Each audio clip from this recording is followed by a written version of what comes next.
ఈ video last దాకా చూడండి, సబ్స్క్రైబ్ చేయండి. చికెన్ ఎలా వండానో ఈ వీడియో చూపెడతా. ఇది కిలో ముప్పావు, 1 కిలో మీద 700 గ్రాముల కూర.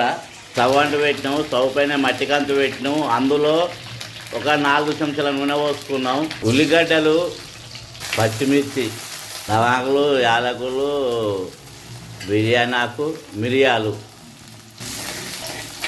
కొత్తిమీర, మెంతి, పుదీనా, అల్లం వెల్లిపాయ చెంచాడు, 1/2 చెంచాడు ఇంగు, పచ్చివాసన పోయేదాకా గోలించుకోవాలి. 1/2 చెంచాడు పసుపు, మొత్తం కలుపుకోవాలి. చికెన్ ఇందులో వేసుకోవాలి. చిన్న చెంచాతోటి 8 చెంచాల కారపొడి, చిన్న చెంచా బోడెలిసి కారపొడి వేసిన తర్వాత మొత్తం కలపాలి. అయినంత ఉప్పు వేసుకోవాలి. మొత్తం కలుపుకోవాలి. ఇందులో ఇప్పుడు 2 చెంచాల నీళ్ళు పోసుకోవాలి. ఇలా 2 చెంచాల నీళ్ళు పోసుకొని ఇలా మొత్తం కలిపి 30 నిమిషాలు ఉడికించుకోవాలి. మసాలా వేసుకోవాలి. 1 చెంచాడు కలుపుకోవాలి. స్టవ్ ఆఫ్ చేయాలి, దించుకోవాలి. చికెన్ రెడీ అయింది, గుమగుమలాడుతుంది. వేడివేడి అన్నంతో కానీ చపాతీతో కానీ తింటే చాలా రుచిగా ఉంటుంది. అబ్బా, మళ్ళీ మళ్ళీ కావాలనిపిస్తుంది. తిన్నా కొద్దీ తినాలనిపిస్తుంది చికెన్.